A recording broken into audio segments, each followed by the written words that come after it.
Oi, tudo bem com você? Eu sou a Renata, seja bem-vindo ao 15 Dias para Ler e ao vídeo com as minhas leituras concluídas em abril e também os meus planos de leitura para maio.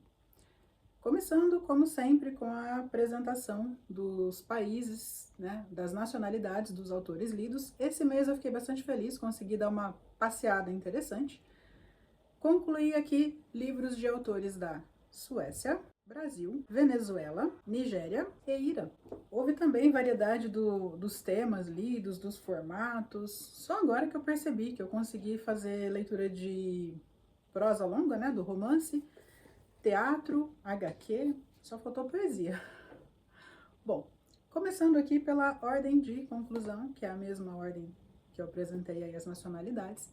Vou começar com Calocaína, que é uma distopia clássica e pouco comentada, de que eu gostei bastante, por sinal. É um livro que eu li majoritariamente em março, mas eu só concluí em abril.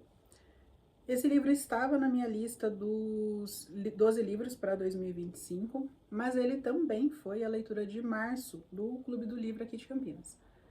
Como a reunião do clube, que normalmente é no último sábado do mês, foi adiada para o primeiro sábado de abril, eu também atrasei um pouquinho a finalização da minha leitura, porque eu gosto de chegar na discussão com o livro fresco. Como eu disse, eu gostei bastante desse livro e, para minha surpresa, a maior parte do pessoal do clube não gostou. E eu até acho compreensível que eles não tenham gostado pelo seguinte. Houve muita reclamação de que esse livro tem uma narrativa mais lenta, meio amarrada. E realmente isso faz sentido, só que eu entendi isso como um contexto da própria obra, já que as cidades deste estado totalitário retratadas em Calocaína são subterrâneas. Então essas pessoas não veem a luz do sol, elas estão ali vivendo embaixo da terra, parece um bando de tatu. Para chegar até a superfície, elas precisam de licença especial. Imagine então como é a burocracia para transitar de uma cidade para outra, via superfície. Então é realmente uma sociedade muito sufocante. Então, para mim, fez muito sentido que a narrativa também fosse muito sufocante, embora, claro, isso possa causar aí uma certa lentidão na leitura. Mas tirando isso, bom, deixa eu falar um pouquinho sobre o enredo, O que é isso? Distopia, como em todas, um estado totalitário em que qualquer manifestação de sentimento ou de individualidade é suprimida pelo Estado. Então, isso temos em todas. O que é que nós temos de particular aqui? As cidades aqui, como eu disse, elas são subterrâneas e elas são departamentalizadas, não sei se essa palavra existe, mas cada cidade tem o seu próprio propósito, próprio e único propósito. No caso aqui de Calocaína, o Léo Cal, que é o protagonista, ele vive na cidade química e ele é químico, então esse Cal aqui deriva do próprio nome dele, quando ele desenvolve uma droga que faz com que as pessoas percam qualquer filtro para guardar opiniões para si. Então, qualquer opinião, sentimento, plano que essa pessoa em sã consciência não falaria, ela revela. Então é uma droga que invade o último resquício ali de individualidade, que é o pensamento. E de diferente ainda, esse livro aqui, ele não traz a perspectiva do oprimido. Bom, do oprimido ele é, Ele só não se acha oprimido. Mas ele não traz a visão do opositor ao regime, como é normalmente nas distopias. Aqui, o Léo Cal, ele é um apoiador do regime e ele desenvolve essa droga por iniciativa própria e ele acha o máximo quando ele vai contar os planos dele para o chefe, fala, olha, nós vamos invadir o pensamento das pessoas. Ele acha que ele está fazendo um bem danado. Bom, muito bem. Nessa sociedade ainda, as pessoas são incentivadas a se casarem para ter filhos. É o único propósito do casamento, ele não é baseado em amor, é algo bastante pragmático.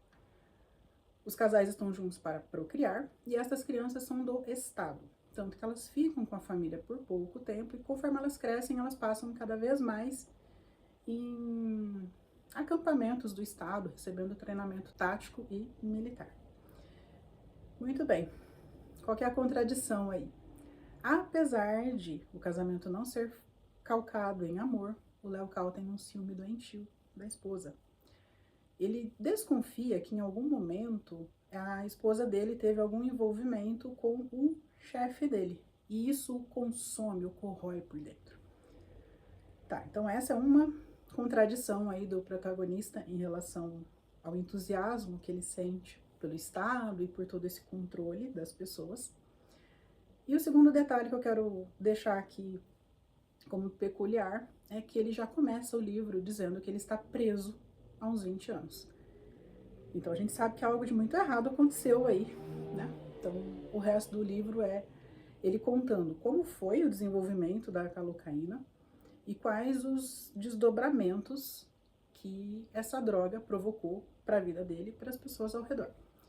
Não vou falar muito mais sobre este livro, porque o vídeo que eu gravei antes desse é a resenha do Calocaína, e lá eu vou comentar um pouco sobre as similaridades que existem entre esse livro aqui e outras distopias, tanto as que vieram antes, como Nós, que eu ainda não li, e Admirável Mundo Novo, quanto as que vieram depois, como 1984, Conto da Aia, Jogos Vorazes. Achei bem interessante, assim, observar como que uma distopia vai se alimentando da outra. Essa aqui é uma publicação da editora Aleph, com a tradução de Janer Cristal. Bom, segundo livro foi a minha primeira experiência com Nelson Rodrigues. Eu nunca tinha lido, o que para mim era uma falha, porque eu gosto muito de ler teatro, eu gosto muito de literatura nacional, e como, né, que eu nunca tinha lido Nelson Rodrigues. Esse livro é muito curto, então o comentário dele precisa ser breve, até porque a peça em si tem os mesmos acontecimentos narrados de formas diferentes. Como assim? Boca de Ouro era um bicheiro, e o bicheiro, né, uma pessoa muito influente no seu meio, mandava e desmandava, e todo mundo que estava em volta dele queria algum favor e se sujeitava aos caprichos dele, enfim. E ele tem esse apelido porque em algum momento ele trocou todos os dentes da sua boca por uma dentadura de ouro. Apesar dos protestos do dentista, né, ele fez isso. Então no comecinho da peça a gente tem essa cena dele trocando os dentes e tornando-se o Boca de Ouro. Logo nas primeiras páginas ele é assassinado, e aí é que começa de fato o que é esse livro. Ele explora a criação dos mitos, dessas lendas urbanas que existem em todas as cidades pequenas e também em bairros, em regiões de cidades grandes.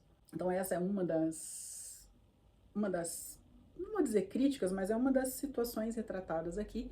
E a outra, essa sim eu acho bem crítica, é a atuação da mídia sensacionalista.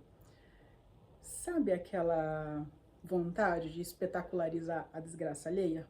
Pois é. É o que eu achei de mais sensacional aqui nesse livro. Por quê? Porque logo após o assassinato do Boca de Ouro, a notícia ainda não correu, e um jornalista dessas mídias aí sensacionalistas resolve procurar uma ex-amante do Boca de Ouro para extrair alguns segredos dela. Então, a questão da criação do mito tá aí. Conforme a situação é apresentada, a Guigui vai mudando a história. Então, a história dela com Boca de Ouro e das pessoas que o rodeiam é contada diversas vezes. Por isso eu disse, não acontece tanta coisa aqui. Existe uma repetição de fatos. Mas ela muda a versão dos fatos conforme a conveniência. E aí você tem toda essa mística sendo criada em torno da figura do Boca de Ouro. Eu gostei bastante desse livro, e eu achei bom ter começado por um livro que tenha menos cenas sensuais, porque elas são uma marca aí da obra do Nelson Rodrigues.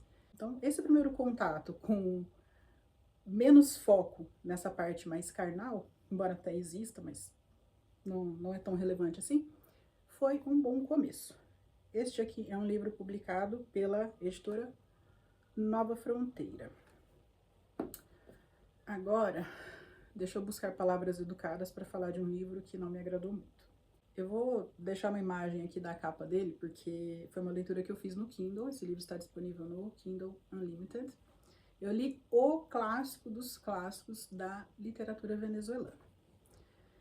E assim, eu tinha uma expectativa alta a respeito desse livro, obviamente, justamente por ele ser tão lido, e mais do que lido, é uma história muito amada até hoje na Venezuela, e tão amada que recebe aí algumas adaptações de tempos em tempos, inclusive para novelas, e são novelas que têm muita audiência, então óbvio que eu tinha uma expectativa alta, né? Só que acontece, é um livro que tem uma premissa muito interessante, mas eu achei a execução muito irregular, uma questão de ritmo mesmo. Eu tinha a impressão de que eu saía de uma sessão de meditação para uma montanha-russa, outra sessão de meditação. Então, o livro, ele tem essa coisa, assim, sabe? Como é que eu explico? Por várias páginas, ele fica muito calmo, muito tranquilo, muito pacato. De repente, acontece um monte de coisa de uma vez, aí ele volta para aquilo. Não tem uma transição e nenhum ritmo, assim, que mantenha o interesse na história. Pelo menos não mantinha o meu, tá? E a forma como esse livro se encaminha, sabe quando o final não combina com o livro? É óbvio que eu não vou dizer aqui o que é que acontece, mas eu achei que o final deste livro é totalmente desconexo com tudo que foi construído em 90% do livro, sabe? Então, eu não estou dizendo que o livro é ruim, né? Eu entendi porque ele é um clássico, eu gostei das descrições dos lugares, eu gostei de conhecer um bioma do qual eu nunca tinha ouvido falar, que é o Llano venezuelano. Inclusive, se vocês puderem, procurem imagens, é um lugar muito bonito, me lembrou muito o nosso Pantanal, pela descrição da alternância entre secas e cheias. O que é que nós temos aqui? Nós temos a oposição entre a civilização urbana e a barbárie indígena. É uma coisa que hoje, né, nós entendemos que é errada, mas que para a época da publicação, esse livro tem quase 100 anos ou 100 anos, fazia sentido naquele contexto. Então a gente não pode incorrer aqui em anacronismo. É uma ideia que para aquela época, para o seu tempo, era defensável. Não é isso que me faz não gostar do livro. Isso é só uma crítica que a gente faz hoje, né, a essa oposição. Até pelo nome, né? Dona Bárbara. Dona Bárbara é uma mulher indígena que teve a mãe assassinada quando ela ainda era muito pequena e ela cresceu como criada num barco. Então ela cresceu na água. Devido a um trauma bastante sério na sua adolescência, ela cresceu odiando Deus e o mundo, mas principalmente odiando homens. E ela tinha uma sede de vingança, uma sede de dinheiro também, que a cegou para sentimentos, que a cegou para as belezas da vida. É uma coisa meio estereotipada? Até é, mas durante o desenvolvimento da história, isso faz sentido. Por isso que o final não faz, né? O final não é condizente com toda a força que essa mulher construiu, ainda que ela use essa força de uma forma errada, muito, muito questionável aí. E do outro lado nós temos o civilizador, o Santos Luzardo, que é um jovem que é natural também dos Llanos, mas devido a uma tragédia da família, ele se ausentou com a mãe, estudou em Caracas, tornou-se um advogado, e ele começa o livro voltando para a região ali dos Llanos para vender a sua propriedade, que é vizinha à fazenda da Dona Bárbara. Fazenda da Dona Bárbara que ela tomou de alguém, tá? Então, muito bem.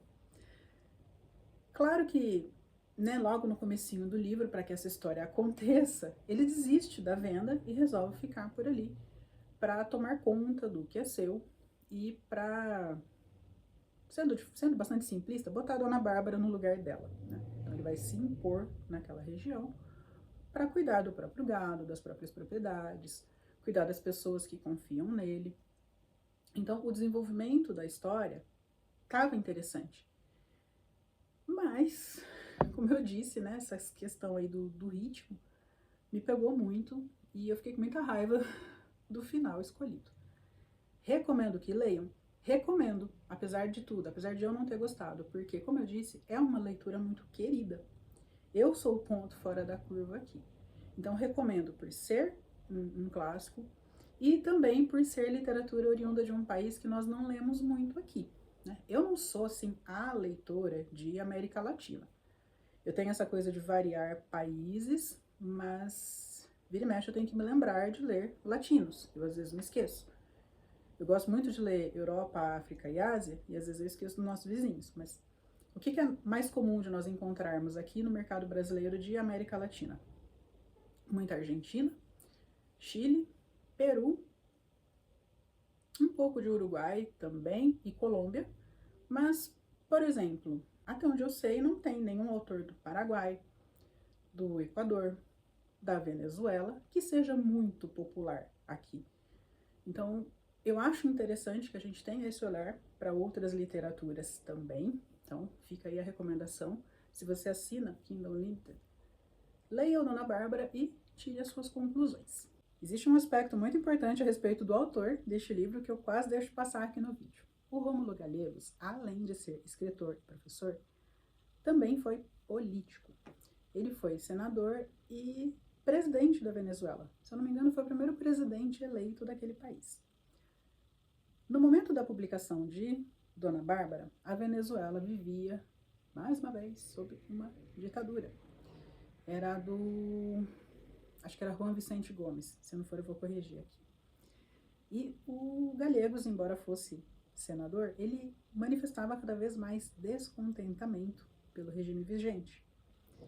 Tanto que, pouco tempo depois da publicação de Dona Bárbara, ele precisou se exilar do país. Então, Dona Bárbara também é vista como uma metáfora para a Venezuela naquele momento. Dessa forma, a Dona Bárbara e os seus métodos representariam a ditadura que se quer combater. E o Santos Luzardo representaria a democracia que se quer implementar, a resolução dos conflitos por meio da lei e não mais por meio da força bruta. Me parece uma interpretação bastante razoável e eu só não concordei tanto com ela por duas razões.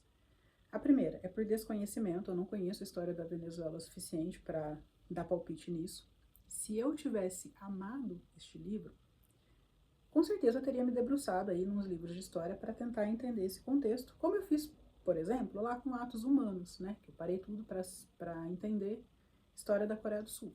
O segundo motivo é a existência de alguns aspectos no livro que me incomodaram bastante durante a leitura. O Llano, enquanto lugar, enquanto paisagem, é bastante enaltecido, mas o povo de lá é visto com um certo determinismo. Sabe aquela época do naturalismo em que se dizia que a pessoa tem as atitudes condicionadas ao meio? Então, o Santos Luzardo é llaneiro, só que ele saiu, ele foi para a cidade, então ele mudou de meio, e ao retornar, parece que cabe a ele, entre muitas aspas aqui, gente, um processo civilizatório para trazer aquelas pessoas para o bom caminho urbano. Então, isso até pesou mais para mim, esse incômodo com a forma como costumes e pessoas eram retratadas, às vezes, de forma meio pejorativa ou tendendo ali ao negativo.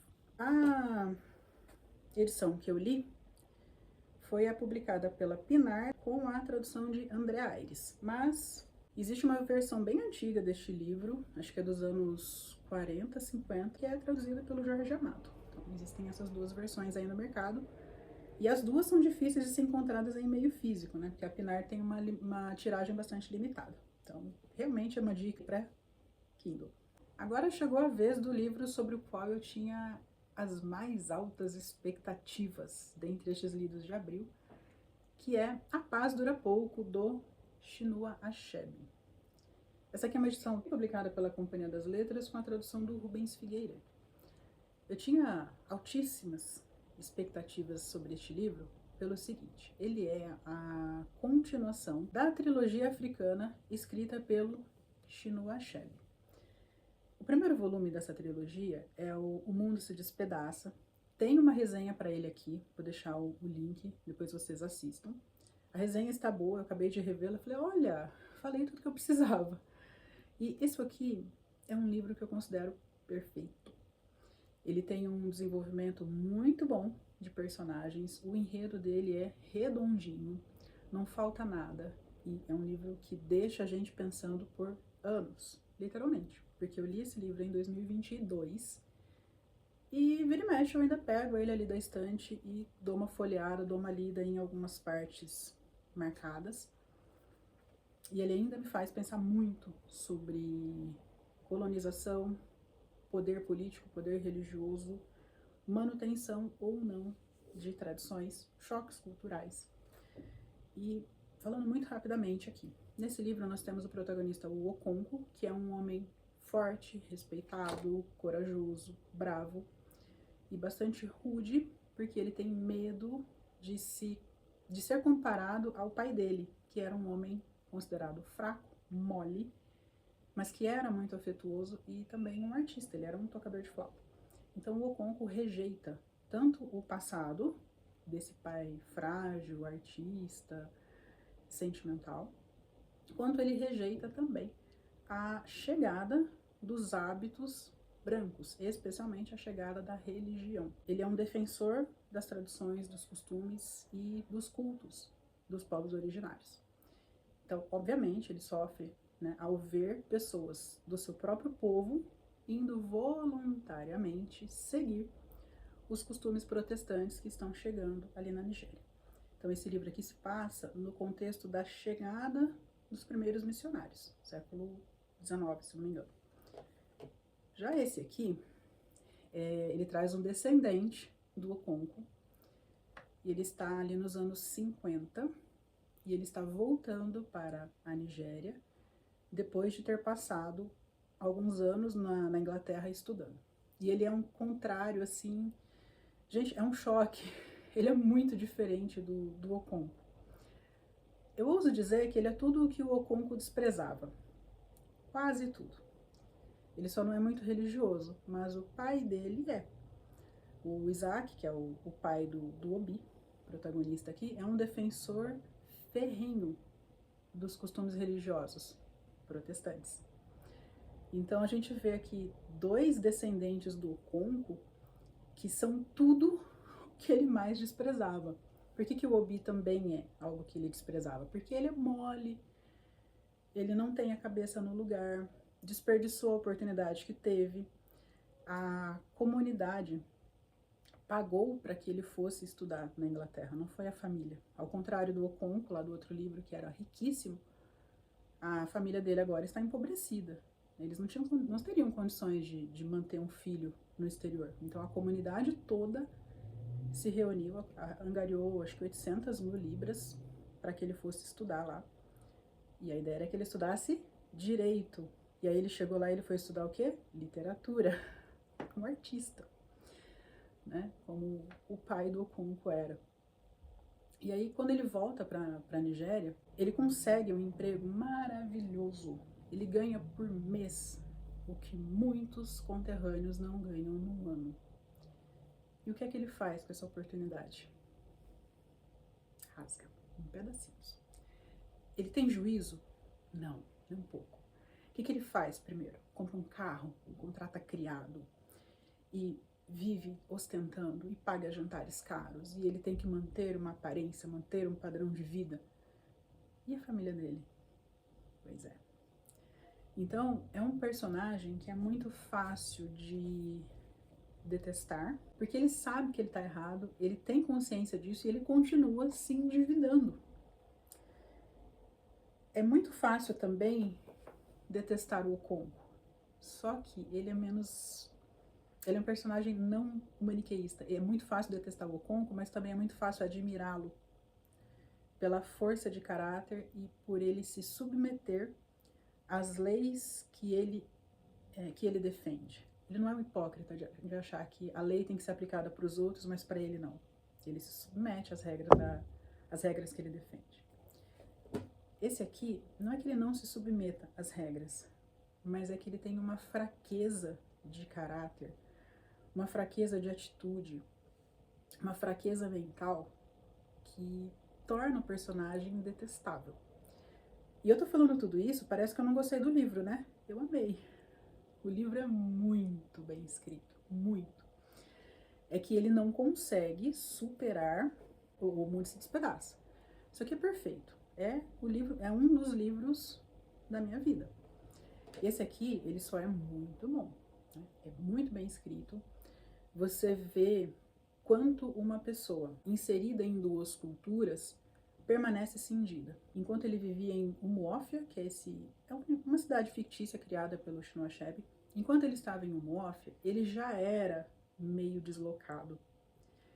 Ele não se identificava com a cultura local. Ele questiona muito a religião do pai dele, o fato do pai dele ser tão ferrenho com a religião. Também questiona os costumes da época. E quando ele vai para a Nigéria, ele continua sendo um estrangeiro. Só que antes ele era um estrangeiro na própria cidade. Agora ele é um estrangeiro em outro país. Tem a questão do choque cultural, a questão de ser visto como uma figura exótica pelos ingleses. E quando ele volta para a Nigéria, ele não volta para a cidade dele, ele volta para Lagos, que é a capital. Ou seja, é uma pessoa que continua vivendo aquela sensação de não pertencimento. Ele não é de lugar nenhum, ele não consegue se encontrar no mundo. Então, esse aspecto torna o livro muito positivo. Por mais que o personagem seja muito chato, muito detestável, o livro é muito bom.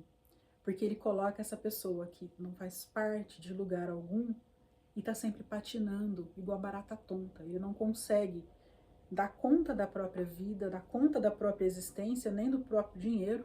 Parece que falta um senso ali para ele, parece que falta um sentido. É isso, é uma existência sem sentido, uma existência vazia. Então é um livro muito bom. Precisa ter lido O Mundo se Despedaça para ler A Paz Dura Pouco? Não. Esse aqui é um livro que funciona bem sozinho, apesar dele ser um descendente do Okonkwo, né? É uma história que funciona bem de forma autônoma, tá? No entanto, eu recomendo que você leia O Mundo se Despedaça antes. Primeiro, porque ele é maravilhoso. Isso aqui é perfeito. Segundo livro da literatura, esse aqui é o livro africano mais lido e mais traduzido no mundo, tá? Então não é só que eu acho esse livro muito bom, não. Quem lê, acha, tá? Então, primeiro, leia porque é ótimo. Mas também leia para que você consiga fazer todos os paralelos entre o Okonkwo e o descendente dele, o Obi Okonkwo. Como que tudo aquilo em que o Okonkwo acreditava realmente se despedaçou. Esse mundo foi despedaçado, isso não é spoiler, porque nós sabemos o que aconteceu na colonização. Então você vê tudo o que esse homem acreditava, tudo de certo e errado em que ele acreditava, sendo reduzido a pó e vendo seus descendentes fazerem tudo o que ele condenava, sendo pessoas fracas, sem atitude e, para horror do Okonkwo, cristãs. Livraço. Claro que ele não supera o antecessor, mas fica aqui a recomendação, é muito bom. Depois, partindo aí para uma releitura que eu não tinha previsto, eu só fiz essa releitura porque ela foi a obra escolhida para abril no clube de leitura aqui da cidade, então eu li para participar da reunião. Persépolis, da Marjane Satrapi. Essa aqui foi a primeira HQ que eu li depois de adulta. Eu lia muito gibi, mas pegar HQ assim para ler nunca tinha me acontecido até 2020. Então foi muito bom voltar a essa história. Eu já havia gostado muito dele na primeira leitura e agora ela só cresceu nessa releitura. Prestei mais atenção a alguns elementos, como por exemplo os alívios cômicos que ela traz, né? Principalmente ao narrar a própria infância, porque a Marjane foi uma criança levada. E eu prestei mais atenção em alguns pontos de falta de coerência entre discurso e atitudes de algumas pessoas, inclusive dela mesma, depois de adulta, mas principalmente dos pais dela quando ela era criança. Veja só, esse livro é autobiográfico, né? Então ela está falando da própria infância no Irã, nos anos 70. Esse é um período bastante crítico, porque o Irã vivia sob uma ditadura, havia um rei que tomou o poder de outro rei, que por sinal era o bisavô da Marjane Satrapi. Mas isso não tem tanta relevância, assim, pro andamento da história. Fica mais aí a título de curiosidade mesmo. Tanto que ela vai descobrir isso já meio grandinha aí, com uns 8, 10 anos, que aí o pai dela fala que a mãe dela era neta desse rei que havia sido deposto no início do século XX. Mas enfim, o Irã está num momento muito delicado. Existe um rei ali que usurpou o poder de outro rei e ele está em vias de ser deposto por outro golpe. Então, o Irã está saindo de um tipo de ditadura, que é laica, para um outro tipo de ditadura, que é uma teocracia. E ela está vivendo esta transição. Então, ela estava estudando numa escola que era bilíngue, ela aprendia francês, além da sua língua materna, que é o farsi. E, de repente, as escolas bilíngues foram proibidas porque, nossa, isso aí é o mal do Ocidente e tal. Então, ela passa a estudar numa escola que é só para meninas, tem uma educação religiosa e o uso do véu passa a ser obrigatório e as professoras mudam completamente aquele discurso mais político para um discurso absolutamente religioso. E as defensoras do regime, de repente, passam a atacar o regime. Então, ela é uma criança testemunhando tudo isso. E é uma criança muito observadora e muito questionadora, em razão da criação que ela teve. Os pais dela são muito politizados, ensinaram a Marjane a ter um senso crítico muito desenvolvido, só que quando ela chega na adolescência, esse senso crítico passa a ser um problema. Porque na adolescência dela, toda essa ditadura religiosa já está instaurada e ela continua questionando. Então, ela chega a ser expulsa de escola e os pais decidem, então, mandá-la para fora do país, até em nome da própria segurança da menina, porque senão ela vai acabar presa, morta, torturada. E ela passa a viver sozinha na Áustria. Nessa época, acho que ela tem uns 14, 15 anos. Não vou contar mais tanto, assim, da vida dela em detalhes, para não estragar as surpresas aí, mas ela é muito honesta ao falar sobre as contradições dos pais, né, que teoricamente se diziam comunistas, mas puxa vida, por que a empregada, né, não tem um tratamento igualitário dentro da casa? Por que ela come na cozinha, não com a família? E mesmo depois de grande, sabe, ela é brutalmente honesta sobre decisões erradas que ela tomou depois de maior lá na Áustria. Então ela vai falar sobre problemas que ela teve com depressão, com drogas, escolhas erradas que ela fez na vida. E, como eu disse, eventualmente ela pontua com humor aqui e ali. Gosto muito dessa HQ, que é publicada pela Companhia das Letras, com a tradução do Paulo Werneck. Percebam que agora em abril eu li praticamente só livro curto, e Dona Bárbara, que eu li aqui, também não é muito grande não, ele tem umas 300 e poucas páginas, e ele já vinha sendo lido, né? Eu comecei a ler esse livro em fevereiro, março. Eu até comentei em vídeo anterior aí que eu tava pensando em abandoná-lo, mas resolvi insistir e acho que fiz uma boa escolha, apesar de não ter amado. A única obra comprida assim, que eu li foi o Persépolis, que também é de leitura rápida, justamente por ser HQ. Né? Então, o meu tempo de leitura em abril não foi muito longo, ocupada aí com a novela da Reforma ainda. E agora, em maio, eu também vou ler alguns livros que são curtos e livros mais fragmentados, porque agora em maio estou pondo em ordem a pós, né? E negligenciei muito meus estudos aí em março e abril. Eu tô com um monte de atividade atrasada, então eu sei que em maio eu vou ler muita coisa de direito digital, que é o que eu estou estudando no momento, mas eu separei alguns livrinhos curtos ou livros com capítulos para não perder ritmo de leitura. Então, meu tempo de leitura em maio vai ser baixo, mas também vai ser variado. Bora ver. O primeiro plano para maio, neste momento em que eu estou gravando o vídeo, já foi concluído, que era terminar A Cidade Sitiada, que é um livro de que eu gosto muito, é uma releitura, e eu tô encebada com esse livro aqui desde janeiro, eu acho. Então, leio um pouquinho, leio outro pouco. Terminei, finalmente, agora, no dia 1º de maio. Tirei o dia pra ler, gente. Falei, nossa, nesse feriado não vou fazer nada, eu vou ler o dia inteiro. E assim fiz, que delícia. Então, terminei primeiro plano para maio já está concluído.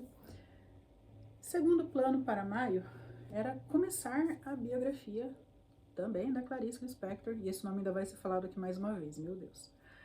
Comecei a biografia da Clarice, mas isso aqui não é plano, né, para conclusão em maio. Eu leio não ficção bem mais devagar do que eu leio ficção. Biografia, então, misericórdia. Então esse aqui é plano para uns 4, 5 meses aí de leitura. Eu sei que é uma leitura mais lenta.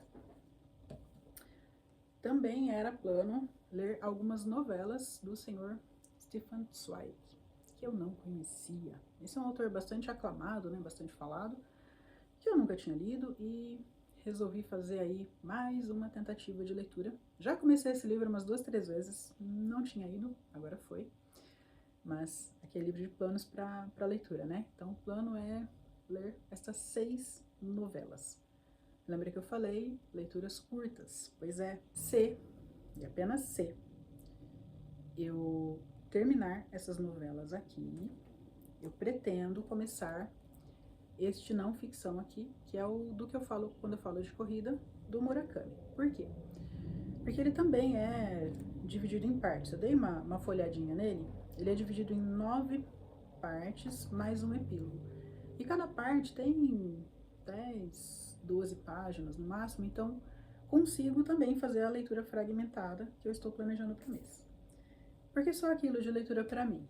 Porque eu tenho 2 leituras este mês para fazer com o meu filho.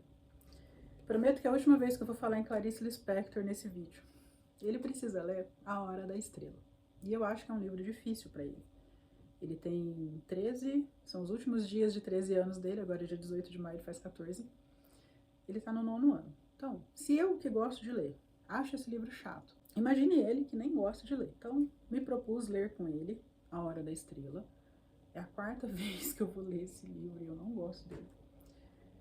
E também me propus ler com ele, mas esse é mais porque eu gosto, não é por auxílio, como aquele, né? Eu tenho curiosidade, porque eu nunca li, A Revolução dos Bichos, do George Orwell. Esse aqui ele já começou, parece até que ele tá gostando, falou bem do livro, mas esse aqui eu não vou ler exatamente com ele. Vou catar um dia, acho que esse livro aqui eu consigo ler em um dia, talvez, mas no final de semana aí, um sábado, um domingo, pego e leio inteiro. É isso. Os planos são esses. Claro que eles podem mudar, né? E vocês saberão se eles mudaram ou não no mês que vem, no Lidos de Maio. Até agora, muito obrigada por me assistir. Nós nos vemos nos próximos vídeos. Até mais. Tchau!